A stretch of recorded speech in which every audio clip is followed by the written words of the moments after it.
Alors, mission des 70 disciples. Nous sommes dans le chapitre 10 du livre de Luc. Après cela, le Seigneur désigna encore 70 autres disciples et il les envoya deux à deux devant lui dans toutes les villes et dans tous les lieux où lui-même devait aller. Il leur dit, la moisson est grande, mais il y a peu d'ouvriers. Priez donc le maître de la moisson d'envoyer des ouvriers dans sa moisson. Partez, voici je vous envoie comme des agneaux au milieu des loups. Ne portez ni bourse, ni sac, ni souliers, ne saluez personne en chemin. Dans quelque maison que vous entriez, dites d'abord que la paix soit sur cette maison. Et il se trouve là un enfant de paix. Votre paix reposera sur lui, sinon elle reviendra à vous. Demeurez dans cette maison, là, mangeant et buvant ce qu'on vous donnera, car l'ouvrier mérite son salaire. N'allez pas de maison en maison. Dans quelque ville que vous entriez et où l'on vous recevra, mangez ce qui vous sera présenté, guérissez les malades qui s'y trouveront et dites-leur, le royaume de Dieu est approché, s'est approché de vous. On dit Amen, c'est tellement beau. Le royaume des cieux s'est approché de vous. Qu'est-ce qu'on peut dire?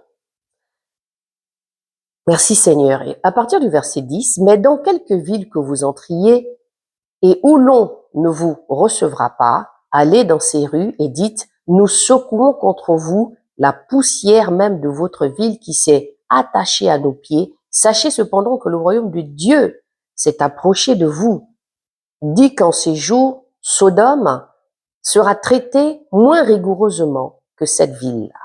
Jésus dénonce les différends. Nous sommes à partir du verset 13. Malheur à toi, Chorazin, malheur à toi, Bethsaïda, car si les miracles qui ont été faits au milieu de vous avaient été faits dans Tyr et dans Sidon, il y a longtemps qu'elle se serait repentie en prenant le sac et la cendre. C'est pourquoi au jour du jugement, Tyr et Sidon seront traités moins rigoureusement que vous. Et toi, Capernaum, qui a été élevé jusqu'au ciel, tu seras abaissé jusqu'au jour des morts. Celui qui vous écoute m'écoute, et celui qui vous rejette me rejette, et celui qui me rejette rejette celui qui m'a envoyé. Les 70 revinrent avec joie, disant, Seigneur, les démons même nous sont soumis, et en ton nom. Jésus leur dit, je voyais Satan tomber du ciel comme un éclair. Voici, je vous ai donné le pouvoir de marcher sur les serpents et les scorpions, et sur toute la puissance de l'ennemi, et rien ne pourra vous nuire. Cependant, ne vous réjouissez pas de ce que les esprits vous sont soumis, mais réjouissez-vous de ce que vos noms sont écrits dans les cieux. Jésus ici est en train de dire quelque chose aux apôtres, aux 70, aux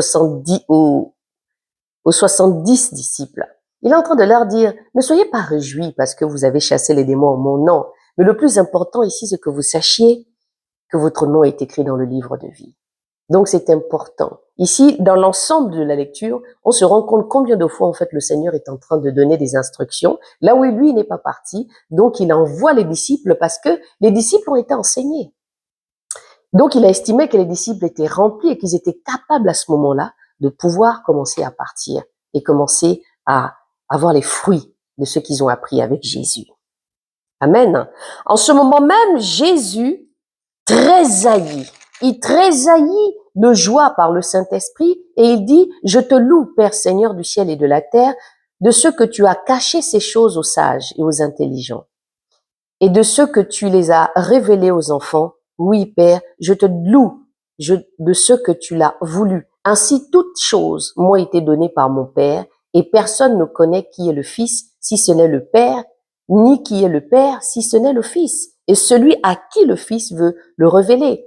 Et se tournant vers les disciples, il leur dit en particulier, heureux les yeux qui voient ce que vous voyez, car je vous dis que beaucoup de prophètes et de rois ont désiré voir ce que vous voyez et ne l'ont pas vu, entendre ce que vous entendez et ne l'ont pas entendu. La parabole du bon samaritain. Un docteur de la loi se leva et dit à Jésus, pour l'éprouver, Maître, que dois-je faire pour hériter la vie éternelle? Jésus lui dit, qu'est-il écrit dans la loi? Qui lis-tu? Point d'interrogation. Il répondit, tu aimeras le Seigneur ton Dieu de tout ton cœur, de toute ton âme et de toute ta force, et de toute ta pensée, et ton prochain comme toi-même. Tu as bien répondu, lui dit Jésus, fais cela et tu vivras. Mais, lui voulant se justifier, dit à Jésus, et qui est mon prochain? Point d'interrogation. Jésus reprit la parole et dit, un homme descendait de Jérusalem à Jéricho. Il tomba au milieu des brigands qui le dépouillèrent, le chargèrent de coups et s'en allèrent, le laissant à demi-mort. Un sacrificateur qui fortuitement descendait par le même chemin, ayant vu cet homme, passa outre. Un lévite qui arriva aussi dans ce lieu, l'ayant vu, passa outre, mais un samaritain qui voyageait, étant venu là, fut ému de compassion lorsqu'il le vit. Il s'approcha et banda ses plaies en y versant de l'huile et du vin. Puis il le mit sur sa propre monture, le conduisit à une hôtellerie et prit soin de lui. Le lendemain, il tira 2 deniers, les donna à l'hôte, et dit, aie soin de lui, et ce que tu dépenseras de moi, de plus, je te le rendrai à mon retour. Lesquels de ces 3 te semblent avoir été le prochain de celui qui était tombé au milieu des brigands? C'est un point d'interrogation encore une fois, et je pense que si vous avez bien médité, vous allez trouver exactement. C'est celui qui a exercé la miséricorde envers lui, répondit le docteur de la loi, et Jésus lui dit, va, et toi, fais de même. Alléluia.